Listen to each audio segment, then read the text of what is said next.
ప్రకారం ఉండకుండా మనం ప్రయత్నం చేద్దాం. ప్రార్థన చేసుకుందాం. దయగలిగిన మా తండ్రి, గొప్ప దేవ, ఈ లెంట్ కాల ధ్యానాల్లో మేము ఉంటుండగా, మా ప్రియ కుటుంబాల్లో మేము చేరి ఆరాధించబోతుండగా, ఈ ఆరాధనలు మీరు మా మధ్యలో ఉన్నారని మేము విశ్వసిస్తున్నాం. ఎంతవరకు మిమ్మల్ని పాటల ద్వారా మేము స్తుతించున్నాం, మహిమపరుచున్నాం. ఈ లేఖన భాగంలో నీ సత్యాలను మేము తెలుసుకొని ఈ లెంటు కాలాల్లో, ఉపవాస దినాల్లో మా జీవితాలను మేము ఏ రీతిగా సరిచేసుకొని జీవించాలో, నీ వాక్యానుసారమైన జీవితంలో జీవించటప్పుడు నీ కృపా సన్నిధి మా అందరికీ అనుగ్రహించుకొని మా ప్రభువును రక్షకుడైన యేసుక్రీస్తు నామంలో ప్రార్థించి వేడుకుంటున్నాం తండ్రి, ఆమేన్. ప్రత్యేకంగా ఈ భాగాన్ని నేను మరొకసారి మీ అందరికీ అర్థమయ్యే రీతిగా నేను చదువుతాను, మీరు గమనించండి. పరిశుద్ధ లేఖన భాగాలు ఉన్నవారు చాలా మటుకు మనం బైబిల్ తెస్తాం కానీ చూడడానికి ఇష్టపడము. ఈ సమయంలో చాలా ప్రాముఖ్యమైనది. ఈ 40 రోజుల ఉపవాస దినాలు మన జీవితాలను ఏ రీతిగా కట్టుకోవడానికి దేవుడు ఇచ్చేటటువంటి ఒక గొప్ప బహుమానం ఇది. ప్రతిరోజు మనం కలుసుకుంటామంటే కలుసుకోం. ఎప్పుడు కలుసుకుంటాం సహవాసంగా అంటే ఆదివారం నుంచి ఆదివారానికి మనకు ఒక ఆరాధన ఉంటుంది. ఆదివారంలోనే మనం అందరం కలిసి సంఘ బిడ్డలు కలుసుకుంటుంటాం. కానీ ఈ రోజులు చూడండి ఎంత ప్రాముఖ్యంగా అంటే ప్రతి కుటుంబాన్ని మనం దర్శించడం జరుగుతుంది. ప్రతి కుటుంబంలో దేవుని యొక్క వాక్య పరిచర్య జరుగుతుంది. తర్వాత ఏదైనా కుటుంబంలో ఎవరికైనా ఏదైనా సమస్య, బాగోలేని స్థితిలో వాళ్ళు ఎలాంటి పరిస్థితిలో ఉన్నారో ఆ విషయాలను విన్న తర్వాత వారి గురించి మనము సంఘాల్లో ప్రార్థన చేసేటటువంటి ఒక అవకాశం మనకు ఉంటుంది. ఇలాంటి సహవాసంలో మనం ఉన్నప్పుడు దేవుని వాక్యాన్ని ఎంతగా మనము చదవగలిగితే అంత ప్రాముఖ్యమైన జీవితంలో మనం జీవించగలుగుతాం. కాబట్టి నేను ఒకసారి ఈ వాక్యాన్ని మరొకసారి నేను మీ మధ్యలో చదివినిపిస్తాను. రాజులు 2వ గ్రంథము 6వ అధ్యాయము మొదటి 7 వచనాలు నేను చదువుతాను. అంతటా ప్రవక్తల శిష్యులు ఎలీషా యొద్దకు వచ్చి, ఇదిగో నీ యొద్ద మాకున్న స్థలము ఇరుకుగా ఉన్నది. నీ సెలవైతే మేము యోర్దాను నదికి పోయి తల యొక్క మ్రాను అచ్చట నుండి తెచ్చుకొని మరి ఒక్క చోట నివాసము కట్టుకుందుమని మనవి చేయగా అతడు వెళ్ళుడని ప్రత్యుత్తరం ఇచ్చెను. ఒకడు దయచేసి నీ దాసులమైన మాతో కూడా నీవు రావాలనని కోరగా అతడు నేను వచ్చేదనని చెప్పి వారితో కూడా పోయెను. వారు యోర్దానుకు వచ్చి మ్రానులు నరుకుచుండిరి. ఒకడు దూలము నరుకుచున్నప్పుడు గొడ్డలి ఊడి నీటిలో పడిపోగా వాడు, అయ్యో నా ఏలినవాడా, అది ఎరువు తెచ్చితినని మొరపెట్టెను గనుక ఆ దైవజనుడు అది ఎక్కడ పడెనని అడిగాను. వాడు అతనికి ఆ స్థలమును చూపించగా అతడు కొమ్మ ఒకటి నరికి నీళ్ళలో వేయగా గొడ్డలి తేలెను. అతడు దాన్ని పట్టుకోమని వారితో చెప్పగా వాడు తన చెయ్యి చాపి దానిని పట్టుకొనెను. ఈ భాగానికి ముందుగా ఈ దినం ఈ ఆరాధనలో 3 కుటుంబాల కలయిక ఇక్కడ మనం ఏర్పాటు చేసుకున్నాం. ఒకటి బి శ్రీనివాస్ గారి ఒక కుటుంబం, మరి అన్నమ్మను శ్రీనివాసును ప్రేమించి ఇచ్చిన గర్భఫలములు కుమార్తె కుమారుడు సోనమ్మని మరి అన్నాను దేవుడు దీవించులాగున. అలాగే మరి ఎంఎస్ ఇజ్రాయెల్ అన్న సుశీలక్క వారిరువురిని ప్రేమించి ఇచ్చిన గర్భఫలములు 3 కుమార్తెలు, అల్లుళ్ళు, మనవళ్ళు, మనవరాలను దేవుడు దీవించును గాక. అలాగే మన సంఘంలో ఉన్నటువంటి యవన కుమార్తె స్రవంతి, మరి ఆ బిడ్డ ఈ రోజు లేదు, ఆ బిడ్డది ఈ రోజు జన్మదినం. నేను ఫేస్బుక్లో చూసిన ట్రైనింగ్ వెళ్ళింది. మరి ఆ బిడ్డకు ఇచ్చిన గర్భఫలం కుమారుని బట్టి కూడా నేను దేవుని స్తుతిస్తూ ఈ 3 కుటుంబాలు ఈ రోజు ఇక్కడ ఏర్పాటు చేసుకొని ఒక కేంద్రంగా శ్రీనివాస్ గారి గృహంలో ఈ యొక్క లెంట్ కాల ధ్యానాన్ని మనం ఏర్పాటు చేసుకొని ఉన్నాం. అయితే ఈ దినము ప్రాముఖ్యంగా ఈ వాక్యాన్ని నేను ఎన్నిక చేసుకోవడానికి ఉన్నటువంటి పరిస్థితి కూడా నేను చెప్తున్నాను. లెంట్ కాలాల్లో మన పరిస్థితిని మనం ఒకసారి గమనించుకోవాలి. సేవకుడితో ఉన్నటువంటి విశ్వాసుల జీవితం ఎలా ఉంటుందని చెప్పబడతా ఉన్నది. ఇక్కడ మనం చూసినట్లయితే ఏలియా శిష్యుడు ఎవరంటే ఎలీషా. ఏలియా శిష్యుడు ఎవరండి? ఎలీషా. వీళ్ళిద్దరు కూడా దేవుని దృష్టిలో చాలా గొప్ప ప్రవక్తలండి. అయినప్పటికీ మనం ఇక్కడ చూసినట్టుగా ఏలియా ఎన్ని గొప్ప కార్యాలు, ఎన్ని గొప్ప అద్భుతాలు చేసినాడో మనకు తెలుసు. ఏలియా కన్నా ఎలీషా కూడా అంతకన్నా ఎక్కువగా గొప్ప కార్యాలు చేసినట్టుగా మనం చూస్తున్నాం. అలాగే ఈ ఏలియా గురించి మనం చూసినప్పుడు ఏలియా గారు ఏం చేశారంటే ఆయన యొక్క అద్భుతాలు బహిరంగంగా ఆయన చేశాడు. ఓపెన్గా ఆయన అద్భుతాలను చేసుకుంటా వచ్చాడు. ఎవరు? ఏలియా. ఎలీషా అద్భుతాలు ఎలా కనబడ్డాయంటే రహస్యంగా ఒక పరిస్థితులలో చిక్కుపడ్డప్పుడు, తెలియని స్థితిలో ఉన్నప్పుడు ఆయన చేసినటువంటి అద్భుతాలను మనము చూస్తూ వస్తున్నాం. అయితే ఇక్కడ ఏంటంటే ఈ ఎలీషా ప్రవక్తల బడిలో ఒక ప్రధానమైనటువంటి పాత్రను వహిస్తున్నటువంటి ఆచార్యుడిగా ఉన్నాడు ఈయన. అంటే ఒక టీచర్ మనం అనుకోవచ్చు, లేకుంటే ఒక సేవకుడు అని మనం అనుకోవచ్చు. ప్రధాన సేవకుడిగా ఆయన ఉన్నాడు. మరి ఆయన దగ్గర శిష్యుల సంఖ్య దినదినం ఏమైపోతుందంటే ఆయన చేస్తున్నటువంటి కార్యాల ద్వారా, ఆయన పరిచర్య ద్వారా, ఆయన బోధనల ద్వారా, ఆయన కార్యాల ద్వారా శిష్యుల సంఖ్య ఎప్పుడు కూడా పెరుగుతూ వస్తున్నది అన్నట్టు. అందుకే సేవకుని యొక్క పరిచర్య ఎలా ఉండాలంటే సంఘము అభివృద్ధి చెందేటట్టుగా ఉండాలి, కానీ సంఘము నశించిపోయేటట్టుగా ఉండొద్దు. ఇక్కడ జరుగుతుంది కూడా ఎలీషా యొక్క పరిచర్యలో, ఆయన బడిలో దినదినం ఆయన దగ్గర నేర్చుకుంటున్నటువంటి శిష్యుల సంఖ్య ఏమైందంటే అధికమైపోతున్నది. అధికమవడం ద్వారా వాళ్ళకి అక్కడ స్థలము సరిపోవడం లేదు. చాలా ఇబ్బందికరంగా ఇరుకుగా ఉన్నప్పుడు ఆ ఎలీషాను బట్టి వాళ్ళు ఏం చేస్తున్నారంటే, అయ్యా మరి ఉండడానికి స్థలము చాలా తక్కువగా ఉంది, ఇబ్బందిగా ఉంది, కాబట్టి మేము ఒక పని చేయాలనుకుంటున్నాం. ఏంటంటే మేము ఒక దగ్గరికి వెళ్ళి అక్కడి నుంచి కొన్ని చెట్టుకున్నటువంటి వ్రాను కొమ్మలు కొట్టుకొని వచ్చి మరొక చోటులో మేము ఒక నివాస స్థలాన్ని ఏర్పాటు చేసి అక్కడ కూడా బస చేయొచ్చు, అక్కడ కూడా మేము సిద్ధపాట్లు చేయొచ్చు అన్న ఆలోచనకు మాట్లాడుతున్నటువంటి మాటల్లో ఇక్కడ మనం చదువుతున్నాం. అంతటా ప్రవక్తల శిష్యులు ఎలీషా యొద్దకు వచ్చి, ఇదిగో నీ యొద్ద మాకున్న స్థలం ఇరుకుగా ఉన్నది, నీ సెలవైతే, ఈ మాట మనం అండర్లైన్ చేసుకోవాలి, నీ సెలవైతే.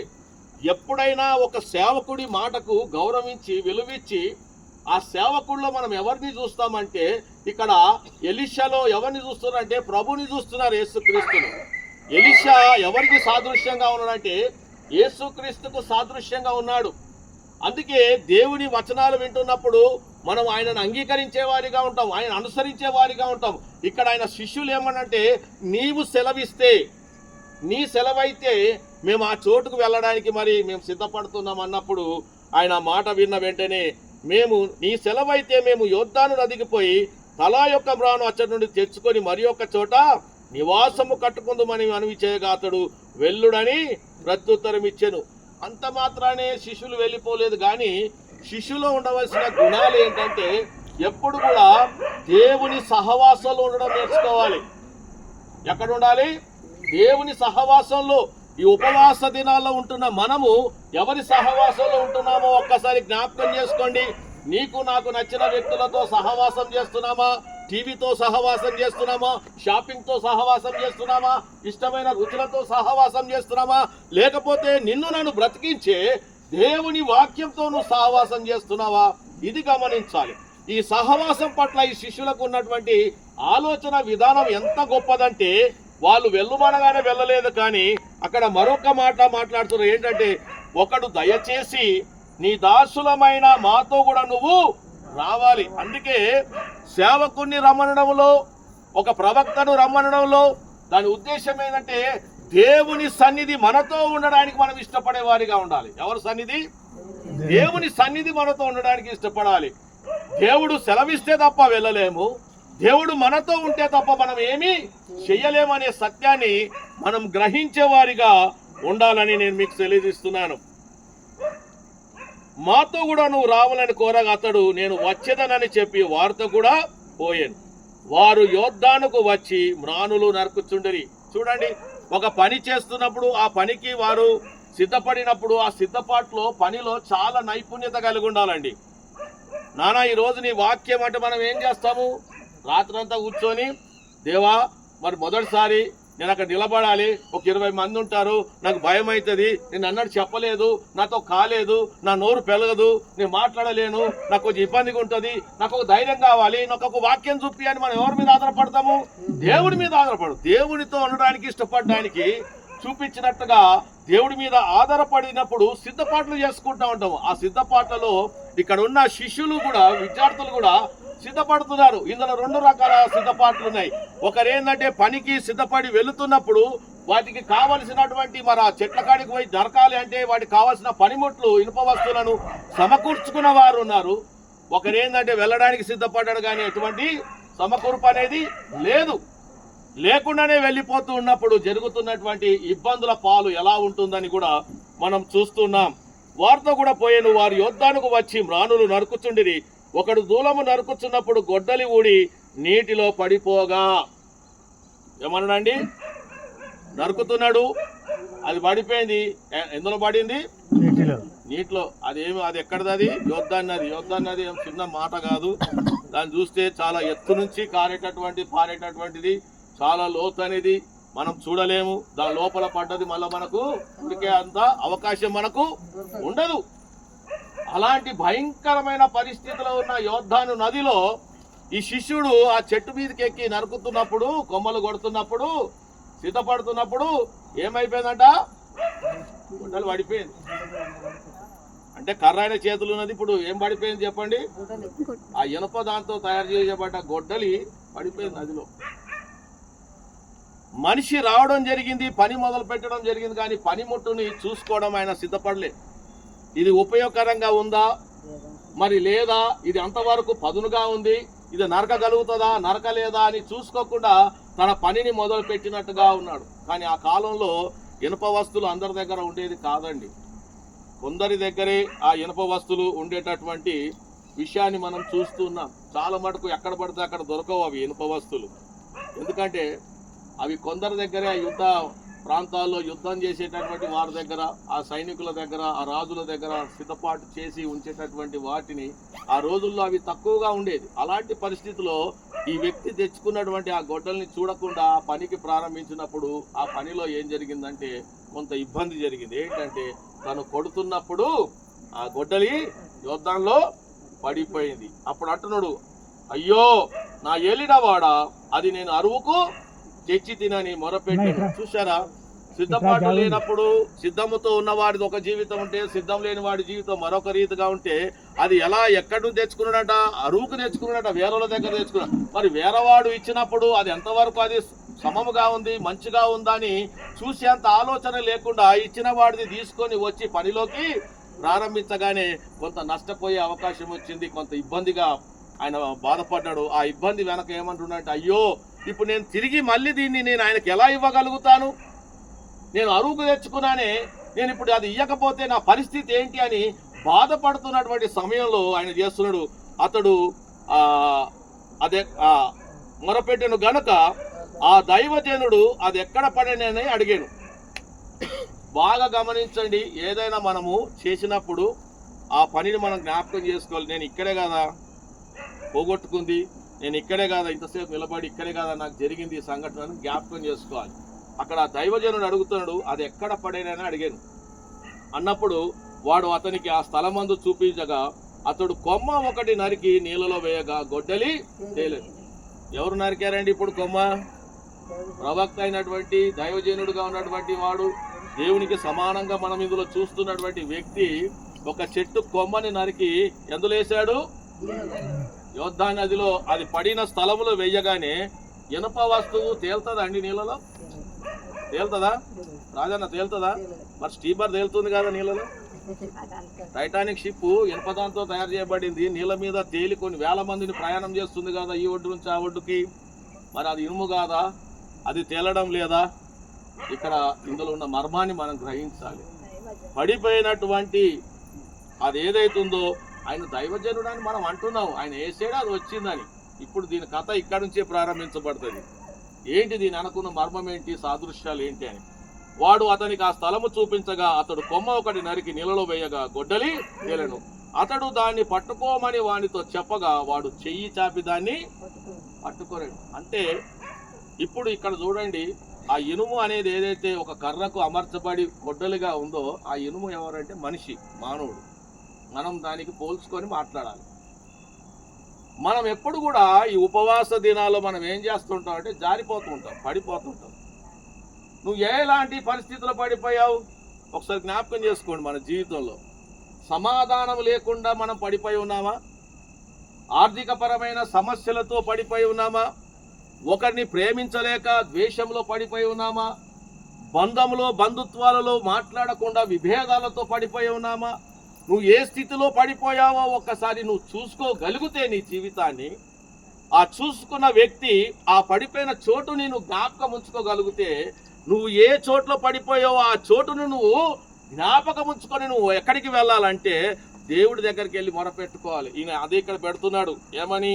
అయ్యో నా ఏలినవాడా, అది ఎరువుకు తెచ్చితినని మొరపెట్టాను. అందుకే దైవజనుడి దగ్గరికి వచ్చి మనం మొరపెడతాం, సేవకుడి దగ్గరకు వచ్చి మొరపెడతాం, ప్రవక్త దగ్గరకు వచ్చి మొరపెడతాము, దేవుని సన్నిధికి వచ్చి మొరపెడతాము. ఆ మొరకు ఏంటి అంటే నీకు జవాబు దొరుకుతుంది, నువ్వు పోగొట్టుకున్నది నీకు లభించే అవకాశం దొరుకుతుందని ఒక ఆదరణకరమైనటువంటి మాట ఇక్కడ మనం చూస్తున్నాం. ఆ దైవజనుడి దగ్గరికి వెళ్ళి మొరపెట్టి ప్రార్థన చేసినప్పుడు ఆ ప్రార్థన విన్న దైవజనుడు ఏమంటుండే, సార్ నేను ఇక్కడ ఒక ప్రశ్న వేస్తాను, మనకు ఎలీషాకు తెలియదు అది పడ్డది, ఆయన ప్రవక్తే కదా, జరగబోయే సంగతులన్నీ ముందుగా చెప్పగలిగేవాడు. ఈ గొడ్డలు పడ్డ సంగతి ఆయనకు తెలియదు ఎలీషాకు. ఆయన ఎందుకు అడిగాడంటే, ఈ దేవుడు వాడు మనము చేసినవన్నీ చేసేసి దేవా నన్ను కరుణించాడంటే కరుణించాడు. నువ్వేం చేసావు మొదట నువ్వు చెప్పాలి. నువ్వు ఎందరో పడిపోయావు, నీ పాపం ఏంటో, నువ్వు ఏం తప్పు చేసావు నువ్వు చెప్తే నేను ఆ పాపం నుండి నిన్ను తీయడానికి నేను ప్రయత్నం చేస్తాను. అందుకే ఎలీషాకు తెలుసు, ఆయన ప్రవక్త అయినప్పటికి కూడా, ఆయనకు అన్నీ తెలుసున్నప్పటికి కూడా ఆ యొక్క శిష్యుని అడుగుతున్నాడు, ఎక్కడ పడిపోయింది అన్నాడు. కానీ ఎలా పడిపోయింది, నువ్వు నిర్లక్ష్యంగా చేసావా, నువ్వు చూడలేదని ఇవన్నీ అనలే. కేవలం అది ఎక్కడ పడిపోయింది చూపి అన్నాడు. ఆయన ఏమన్నాడు, ఇదిగో ఇక్కడే పడిపోయింది అయ్యా అన్నాడు. పడిపోయిందని చూపించిన చోటును చూపించగానే ఆయన ఏం చేశాడంట, కొమ్మ ఒకటి నరికి నీళ్ళలో వేశాడు. నీళ్ళలో వేయగానే గొడ్డలి ఈ కొమ్మ దేనికి సాదృశ్యం అంటే సిలువకు సాదృశ్యం అండి. దేనికి సాదృశ్యము? సిలువకు సాదృశ్యం. అందుకే ఈ సిలువ మీద ఎవరు చనిపోయారు అంటే నీ నా కొరకు, ఆ కల్వరి సిలువ మీద నీ కొరకు నా కొరకు మనందరి కొరకు ప్రాణం పెట్టిన యేసయ్య ఆ సిలువ మీదనే చనిపోయిన ఆయన తండ్రి నుంచి వేరుపడినట్టుగా చెట్టు నుండి కొమ్మ వేరుపడింది. వేరుపడి ఎక్కడ పడింది? నదిలో పడింది. ఎలా ఉందా నది? మురికిగా ఉంది, లోతుగా ఉంది, చూడలేని స్థితిలో, అసలు ఆ యొక్క గొడ్డలి యొక్క ఆకారాన్ని కూడా చూడలేని స్థితిలో ఉన్న లోతుకు వెళ్ళిపోయి ఆ కొమ్మ ఏం చేసిందంట, పడగానే బరువుగున్నటువంటి ఆ గొడ్డలిని నీటి మీద, చూడండి ఇప్పుడు చేపలు పట్టే వాళ్ళు థర్మాకోలు మనం చూస్తుంటాం సముద్రాల్లో, అక్కడక్కడ చెరువుల్లో థర్మాకోల్ ముక్కలు తేలుతూ ఉంటాయి. అలా గొడ్డలి తేలగలిగిందంటే అది ఆశమాష కాదండి. ఆయన ఎవరి కోసం చనిపోయాడంటే మన అందరి కొరకు చనిపోయాడు. ఎందుకు చనిపోయాడంటే నిన్ను నన్ను బ్రతికించడానికి ఆయన చనిపోయాడు. అందుకే నా యందు విశ్వాసం ఉంచువాడు ఎన్నడూ చనిపోయాడు, ఒకవేళ చనిపోయినా కూడా బ్రతుకుతాడు. ఎప్పుడైతే ఈ నమ్మకానికి కలిగి నువ్వు ఉంటావో ఆ నమ్మకం వెనక ఒక జవాబు దొరుకుతుంది. నువ్వు పడిపోయిన చోటుని నువ్వు చూపించగలిగితే. ఈ ఉపవాస దినాల్లో మనం జ్ఞాపకం చేసుకోవాలి. నేను 365 రోజులు నాకు దేవుడు అనుగ్రహించినప్పటికి కూడా నేను చదవలేకపోతున్నాను, బైబుల్ని నేను పఠించలేకపోతున్నాను, నేను ఆరాధనకు రాలేకపోతున్నాను, నేను సహవాసం ఉండలేకపోతున్నాను, నేను ఎదుటివాడిని ప్రేమించలేకపోతున్నాను. నాలో ఎందుకో ఒక ఈగో, ఎవరిని చూసినా ద్వేషించే ఆలోచన వాళ్ళకి ఎందుకు వస్తుంది అని మనం దేవుడి దగ్గర గోజాడాలి. ఎన్నో సంవత్సరాలు గడిచిపోతున్నాయండి, వయసు పడిపోతుంది, ఎంటికలు రంగు మారిపోతుంది, ఇంట్లో ఉన్న క్యాలెండర్ మారిపోతుంది, కానీ క్యారెక్టరు మారడం లేదు. ఆలోచించండి ఒకసారి, క్యాలెండర్ మారిపోతుంది కానీ మనిషి యొక్క క్యారెక్టరు. అందుకే ఈ ఉపవాస దినాల్లో 40 రోజుల్లో దేవుడు మనతో మాట్లాడుతున్నాడు. ఆ శిష్యులు ఎదుగుతున్నప్పుడు, ఆ శిష్యుడు ఆ యొక్క గురువు దగ్గర దేవుని యొక్క బోధనలు మాటలు వింటున్నప్పుడు వాళ్ళు ఏం చేశారంటే ఆ ఎదుగుదలకు కావలసినటువంటి సదుపాయం కోసము వాళ్ళు సిద్ధపడినప్పుడు కొంతమంది చక్కటి అమర్చుకొని వెళ్ళి పని చేస్తున్నారు, ఒక వ్యక్తి సోమరిగా వెళ్ళి పని చేస్తున్నాడు. మన జీవితంలో కూడా ఈ 2026లో ఇంకా సోమరితనం ఎక్కడన్నా మన హృదయాల్లో దాచబడి ఉందా? దేవునికి చూపించలేని స్థలాలు ఇంకా మన హృదయాల్లో ఏమైనా పెట్టుకొని ఉన్నామా? జ్ఞాపకం చేసుకుందాం. ఒకవేళ ఆ సోమరి అలాగే కొమ్మ మీద కూర్చొని కొడుతున్నప్పుడు ఆ కర్రకు అమర్చబడినటువంటి గొడ్డలి పడిపోయినట్టుగా మనం కూడా ఏదైనా స్థితిలో పడిపోయి ఉన్నామా? ఆ స్థితి ఈరోజు ఇక్కడ కూర్చున్న వారిలో ఎవరికి చెప్పలేక మూలుగుతూ బాధతో వేదన చెందుతూ మనకు మనమే ఏడుస్తున్నావా? మన కుటుంబాలు ఎందుకు ఇంత కన్నీటికి దారాలకు దారి ఇస్తున్నాయి. మనం ఒకసారి గమనించాలి. క్రైస్తవ కుటుంబాలకు దుఃఖం ఉండదండి. క్రైస్తవ కుటుంబాలు ఎప్పుడు ఆనందంగా ఉంటాయి. క్రైస్తవ కుటుంబాలు ఎప్పుడు సంతోషంగా ఆర్భాటాలు చేసుకుంటా అనుకున్నటువంటి సమయాల్లో ఎందుకు క్రైస్తవ కుటుంబాల్లో ఇన్ని వ్యాధులు, ఇన్ని బాధలు జరుగుతున్నాయి? ఎక్కడ పడిపోయామో మనం ఒకసారి జ్ఞాపకం చేసుకున్నాం. దేవుని సన్నిధిలో పడిపోయామా? దేవుని వాక్యంలో పడిపోయామా? ఎదుటి వారి విషయంలో పడిపోయామా? మనము గమనించగలిగితే ఆ పడిపోయిన చోటునంటే ఎవరికి చూపించాలి? మనము దైవజనుడికి చూపించాలి. నా స్థితి ఇక్కడ పడిపోయింది అని అంటే, అందుకే అంటారు పడిపోయిన నాణ్యాన్ని ఎక్కడ వెతకాలంట? పడిపోయిన చోటే వెతకాలంట. ఆ వెతుకుతే అక్కడే అది దొరుకుతుందంట.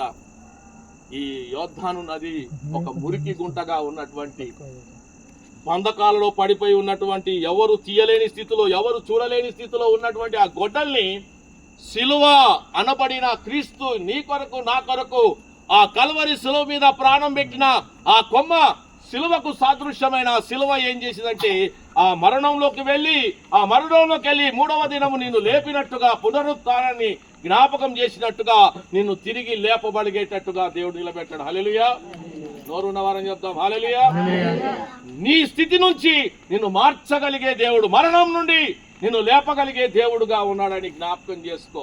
అయితే నేను మొదట దేవునికి నీ స్థితిని చూపించాలి. ప్రభువా, నేను ఈ స్థితిలో పడిపోయాను, ఇక్కడే పడిపోయానంటే దేవుడు ఆ స్థితిలోకి తను వెళ్ళి నీ కొరకు నా కొరకు తను ప్రాణం పెట్టేటట్టుగా, ఎందుకంటే ఆ శిలువ మీద తన ప్రాణం మన కొరకు పెట్టాడండి. ఎవరి కోసం కాదు, ఎవరి కోసము? మన కోసం పెట్టి. ఎందుకు?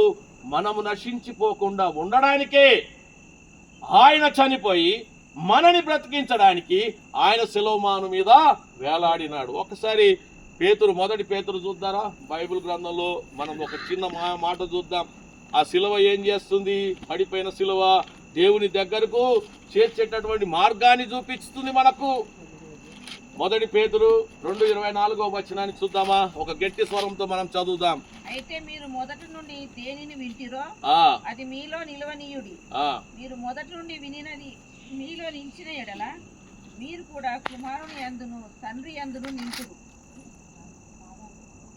మనము పాపముల విషయమై, చూడండి, మనము పాపముల, ఒక్క నిమిషం, మనము పాపముల విషయమై చనిపోయి నీతి విషయమై జీవించున్నట్లు ఆయన తానే తన శరీరమందు మన పాపములను ఎక్కడంట? రాను మీద మోసుకొనెను. ఆయన పొందిన గాయం చేత మనకేమొస్తుందంట? స్వస్థత. ఈ రోజు కుటుంబాల్లో ఎంతమంది స్వస్థత పొందుతున్నారని మనం కనబడకుండా, అది మన గొప్పతనం కాదు కదా, మనం వేసుకున్న గోళీ గొప్పతనం కాదు కదా, మనం పోయిన డాక్టర్ గొప్పతనం కాదు కదా. డాక్టర్లకే డాక్టర్ ఎవరమ్మా? పరమ వైద్యుడు, మనం నమ్మిన దేవుడు. ఆయన జ్ఞాపకములు మనం చేసుకోవాలి. ఈ దినాల్లో నేను గోళీ వేసుకుంటున్నాడు, ఆ గోళీతోటి మనం బాగాలేదు. ఆ గోళీని రాయడానికి జ్ఞానం ఇచ్చిన దేవుడు, జ్ఞానవంతుడు, వైద్యులకే పరమ వైద్యుడు ఆయనలో ఉండి ఈ ఔషధాన్ని ఆయనకు రాయి, ఆయన బాగుపడతాడు, నిన్ను నమ్ముతాడు. నువ్వు నా మీద ఆధారపడు, నీకు ఇచ్చిన జ్ఞానాన్ని బట్టి. ఈ దినము మన కోసం అండి. అందుకే వాక్యం చాలా స్పష్టంగా చెప్తుంది.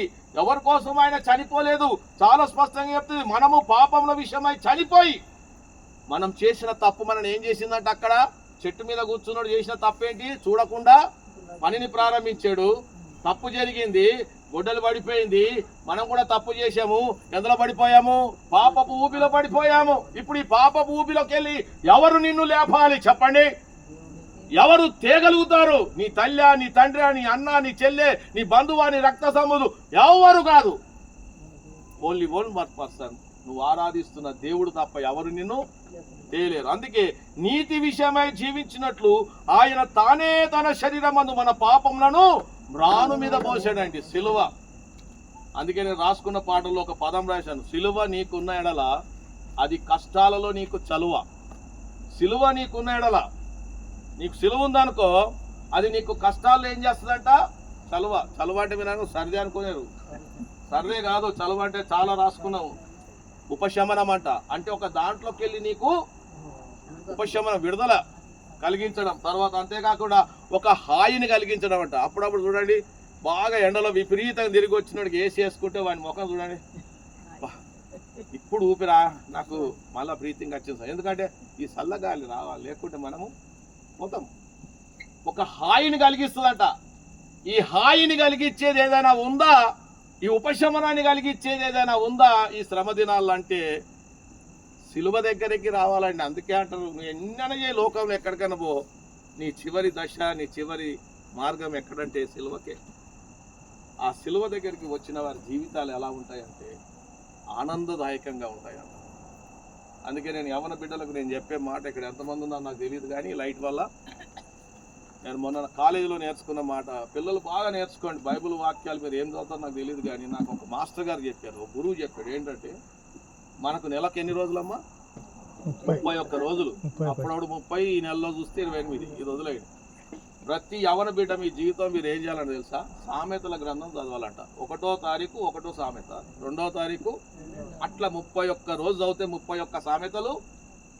దేవుడు మీతో ప్రతిదినం ఏదో ఒక విషయంలో మాట్లాడకపోతే నాతో మాట్లాడాను. తర్వాత బిడ్డలు, ముఖ్యంగా యవన బిడ్డలు, మన జీవితంలో మీరు తర్వాత బైబిల్ని ఏ అధ్యాయాలను చదువుకోండి కానీ ప్రతిదినం మీరు పడక నుంచి లేచినప్పుడు మీరు చేసే పని ఒక్కటి జ్ఞాపకం ఉంచుకోండి.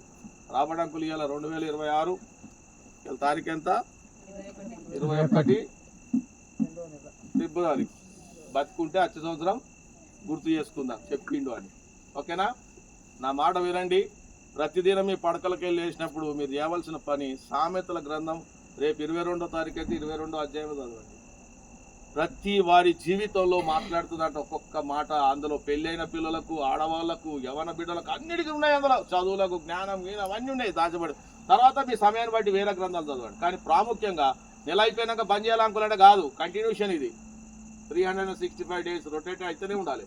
మీరు ఎందుకు వాక్యం చెప్పారు సంఘంలో చూడండి. అప్పుడు మీరు చదువుతూనే ఉండండి, మీతో మాట్లాడతాడు దేవుడు. మీరే వచ్చి ఇక్కడ నిలబడి దేవుని వాక్యాన్ని బోధిస్తాడు. అందుకే యేసుక్రీస్తు మానవుని మరణ జలంలోకి వెళ్ళి లేపిండట. హల్లెలూయా, హల్లెలూయా. గొడ్డలి పరిపోయింది ఎక్కడో కాదు, జలము లోపలికి వెళ్ళిపోయింది. దాన్ని చూసేటటువంటి కూడా ఆనవాలు లేని స్థితిలో అగాధ జలంలోకి వెళ్ళిపోయిన దానిని తీయగలిగిన సమర్థుడైన ఆయన. కేవలం ఒక కొమ్మను నరికి వెయ్యగానే గొడ్డలి తేలగలిగిందంటే ఎంత విచిత్రం. బరువైన గొడ్డలి తేలడం ఏంటంటే బరువైన నీ జీవితానికి సేద తీర్చడానికి, నెమ్మది కలిగించడానికి ఆయన శిలువ రాను మీద నీ కొరకు చనిపోయి పాతిపెట్టబడి 3 రోజుల తర్వాత పునరుత్థానుడై నీకు నాకు ఒక జీవితాన్ని అనుగ్రహించాడు. ఈ జీవితాన్ని పొందుకున్న మనం మర్చిపోద్దాడు. యేసుక్రీస్తు మానవుని మరణ జలంలో నుండి పైకి లేపగలడు. గొడ్డలికి మళ్ళా ఒక కర్రను అమర్చగలడు కొత్తది. చూసారా? అది రాగానే అయిపోయింది ఇక గొడ్డలి పని అయిపోయిందా? కాలేదు. గొడ్డలి మళ్ళీ ఏం చేశాడు? ఒక నూతనమైన కర్రకు అమర్చి ఎవరికి ఇచ్చాడు? పోగొట్టుకున్న వాడికి ఇచ్చాడు. ఇదిగో ఇదేనా నువ్వు పోగొట్టుకుంది? అవునయ్యా ఇదేనా, తీసుకో. ఇప్పుడు దీంతో మళ్ళీ నీవు నీ పనిని ప్రారంభించు. అందుకే అంటాడు, ఒకప్పుడు బైబుల్ పట్టక ముందు నేను బాంబులు పట్టినని సార్ అంటాడు. ఇప్పుడు నేను బైబుల్ పడుతున్నా, అప్పుడు బాంబులు పట్టినా. ఇప్పుడు నేనేం పడుతున్నా? ఇప్పుడు కర్ర పెట్టి మళ్ళా గొడ్డలికి అమర్చి ఒక నూతనంగా నీ చేతికి ఇచ్చి ఇప్పుడు దీన్ని నువ్వు మళ్ళీ ప్రారంభించు. అందుకే 2025లో ఉన్న జీవితం 26లో ఉండొద్దండి. ఇప్పుడు తీసి ఆయన ఇస్తున్నాడు. యజమానుడు తీసి, ప్రవక్త తీసి ఎలీషా ఏం చేస్తున్నాడు? ఆ వ్యక్తికి ఇస్తున్నాడు. ఇదిగో నీ గొడ్డలి నువ్వు అడిగావు కదా, పడిపోయింది, ఇదిగో పడిపోయిన చోట నీకు తీసి. ఎలా ఇస్తున్నాడంటే ఆ మాట చూడండి, లాస్ట్ మాట, అతడు దాన్ని పట్టుకోమని వానితో చెప్పగా వాడు ఏం చేశాడంట? చెయ్యి జాపి ఒక పెద్ద ఎత్తైన మీదకెళ్ళి పడిపోయిన లోతులో పడిపోతే ఇట్లా చెయ్యి జాపేదో పక్కల మోర్లకి వెళ్ళి ఒక పువ్వు పడితే తీసుకున్నట్టు తీసుకునేంత అవకాశం ఎవరైనా ఇస్తారండి ఈ లోకల్లో?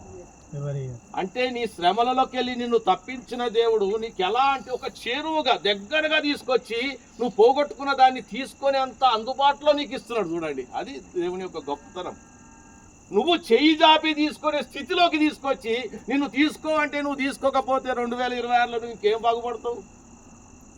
నేను ఇస్తున్న వాక్యాన్ని నువ్వు తీసుకోమంటే తీసుకోలేకపోతే నువ్వు ఇంకేం బాగుపడగలుగుతావు? నువ్వు ఎలా ఎదగగలుగుతావు? నువ్వు ఎలా పుష్పించగలుగుతావు? నువ్వు నలుగురిలో నువ్వు ఎలా చెప్పగలుగుతావు?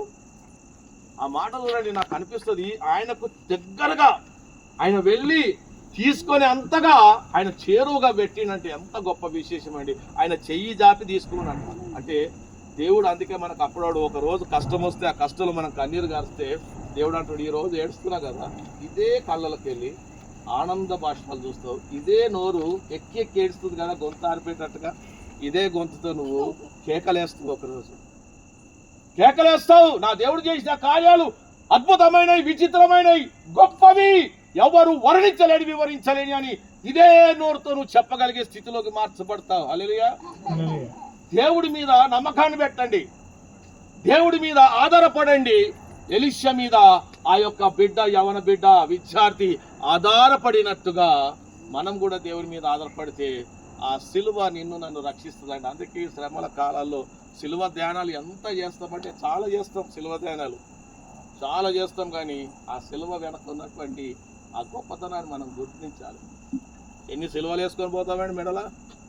పెళ్లిలో మంగళసూత్రంలో సిలువ ఉంటుంది. పాతకాలంలో ఇలా తీసి కళ్ళకు మొక్కిట్టు, ఇప్పుడు ఏం మొక్కలేదు, పోయిందా పద్ధతి పోయింది.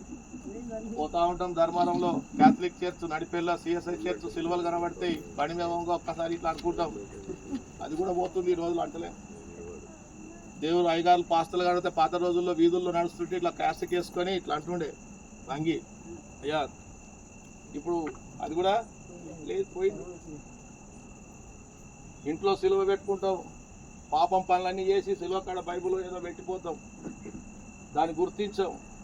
ఇనుప వస్తువుతో చేసింది ఉంది, సిమెంట్తో చేసింది ఉంది, అన్నిటితున్నాయి, దేని గుర్తించాం. వేసుకొని మెడల పిల్లలు ఈ రోజుల్లో ఫ్యాషన్గా తిరుగుతారు, చెవులో కమ్మలకు కూడా వచ్చేసినాయి. మంగళూరు తిరిగిపోతే గుండు కొట్టించుకున్నాడు, వాడికి కూడా సిలువ వేసుకుంటాడు, దాని విలువ తెలియదు. విలువను గ్రహించగలిగితే, నేను ఎందుకు ఈ మాటలు చెప్తున్నా, ఎప్పుడు నేను ఖండించినట్టుగా చెప్తాను, మీకు బాధ అనిపించచ్చు, కానీ ఆ సిలువగా నువ్వు చూడగలిగితే విలువ పెరుగుతుందని నేను చెప్తున్నా. ఆ విలువ పెరగాలంటే నువ్వు ఎక్కడికి రావాలి? సిలువ దగ్గరికి రావాలి, దేవుడి దగ్గరికి రావాలి. అందుకే ఆ బిడ్డ పోగొట్టుకున్నాడు, ఎవరి దగ్గరికి వచ్చాడు? నీ సెలవు అయితే అన్నాడు, నువ్వు మాతో ఉండడానికి రా అన్నాడు, మొరపెట్టిండు, పడిపోయిన స్థలాన్ని చూపించుకున్నాడు, పొందుకోగలిగిండు, చెయ్యి దాటుకున్నాడు. ఈరోజు 2026లో మనం కూడా ఏదైనా పోగొట్టుకొని ఉంటే, అది రహస్యంగా ఉంటే నాకు చెప్పకండి, ఎవరికి చెప్పాలి? మనం దేవుడికి చెప్తే ఆ స్థలాన్ని చూపేయండి, దేవుడు అక్కడే నిన్ను నిలబెట్టి నీకు చేరువుగా ఉండి నీ చేయి దాపే స్థితిలోకి నీకు అందియకపోతే ఈ 2026 డిసెంబర్ 31 రాత్రి మాట్లాడదాం, ప్రార్థన చేద్దాం, దేవుని సహాయాన్ని కోరుకుందాం, పోగొట్టుకున్న జీవితాన్ని పొందగలుగుదాం. ఇక్కడ ఆ పాత దానికి ఏం చేశాడు? కొత్తది అమర్చి ఆయన చేతికి ఇచ్చాడు, దాంతో మళ్ళీ పనిని ప్రారంభించమన్నాడు. గొడ్డలి మనం చూస్తున్నాం, ఇప్పుడు ఏం చేయబడ్డది? మంచిగా ఉంది. ఆయన సంతోషపడ్డాడు, ఆయన పనిని ప్రారంభించగలిగాడు. మన జీవితంలో కూడా సిలువ దగ్గరకు వచ్చి సిలువను చూసి మన శ్రమలన్నీ ఆయన మీద పెట్టి దేవుని మాటకు మనం జవదాటగా బ్రతికినట్లయితే మన జీవితాలు సువర్ణవంతంగా మార్చబడతాయి. అటువంటి కృపను ఈ రాత్రి కాలం ఇక్కడ కూర్చున్న ప్రతి కుటుంబానికి, ప్రతి బిడ్డకు, ప్రతి ఒక్కరికి దేవుడు సహాయం చేయను కాక. చిన్న ప్రార్థన చేసుకుందాం. దయగలిగిన మా తండ్రి, గొప్ప దేవ, ఈ దినము ఈ వాక్యాన్ని విత్తడానికి, మాట్లాడడానికి మీరు మా మధ్యలో ఉండి నడిపించిన విధానికై నీకు వందనాలు ప్రభువా. ఇదిగో మా జీవితంలో కూడా మేము ఏమేమి పోగొట్టుకున్నామో ఆ పోగొట్టుకున్న దానిది దైవజనుడి ద్వారా, దేవుని ద్వారా పొందుకునే ఆ కృపను మాకు దయచేయమని ప్రభువును రక్షకుడైన యేసుక్రీస్తు నామములో ప్రార్థించి వేడుకొంచున్నాం తండ్రి.